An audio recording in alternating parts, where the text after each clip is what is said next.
All right, Ufuk, well, they say you should never change a winning team, but do you tweak a winning team?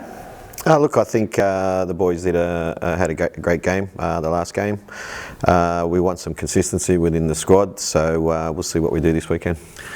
You've talked before about doing your team selection around who you're playing. Will that again dictate who perhaps plays in those front four positions when you look at Western United's lineup? Yeah, look, I think one thing that we need to look at is obviously first the opposition, how we can exploit them and what type of players we need in those positions. At the same time, I think I need to be fair with the players as well. I think the players that started the game did a good job, and I think the players that we introduced into the game did a fantastic job as well. So, look, I know all players want to play, all players want to be in the starting 11, but for me it's very important that the starting team gets us to a certain point, and the players that come onto the park influence the game as well. So we'll have a game plan leading into the Western United, and look, some players will miss out and some players will play, and everyone will get their opportunity. How comforting is it though to be able to look along the bench and see players who can genuinely impact a game when you bring them on? Yeah, it's very important to have that depth in the squad, to be able to influence the game and make changes, and players coming on and influencing the outcome of the game is very important. You just can't rely on the starting 11 to get the outcome that you need week in, week out, and you need that depth within the squad, not just for each individual game, but also during the season. You have suspensions and injuries and stuff like that, and people need to fill that void.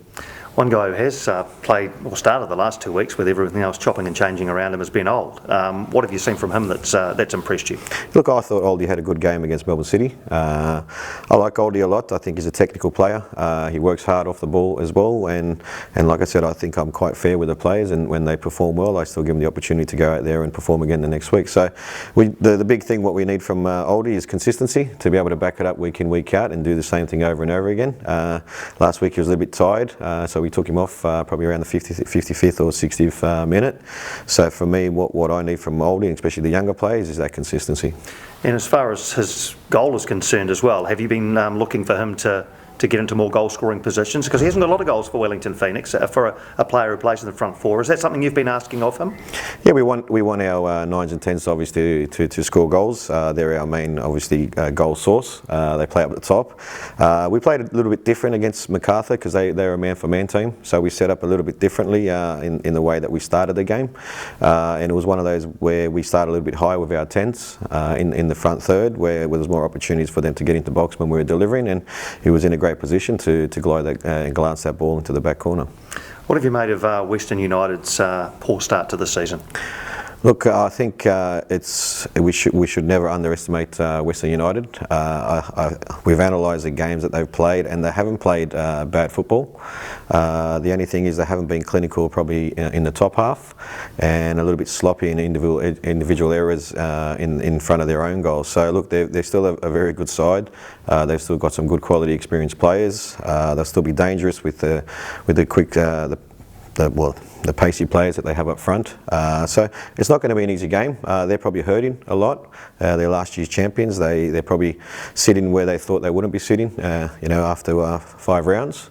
So it's going to be a difficult game, and we definitely don't underestimate Western United at all.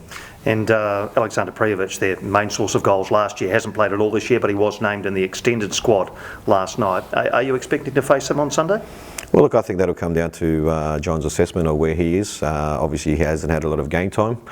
Whether he'll start or whether he'll come off the bench will be a decision that he will have to make. Did you get your application in for the All Blacks job? Andrew asked me the other day, so he texted me through LinkedIn, so I replied to him, yes, I did. Yep, so you are serious about it, obviously? Yeah. Well, what's come out of my mouth is being quite serious. Yeah, and so just confirming, you still only want that job if you remain the Phoenix coach? Is it? Well, I think it works better in the sense that we align New Zealand football with Wellington Phoenix. I think at the same time, if we do have the FIFA breaks like we do this season within the competition, why wouldn't it work? Yeah, and have you had any conversations with New Zealand football whether they're sort of open to that idea? Because I guess that's going to be a key part. No, I guess they were waiting for all these applications to come in, and then they'll assess it and they'll go from there.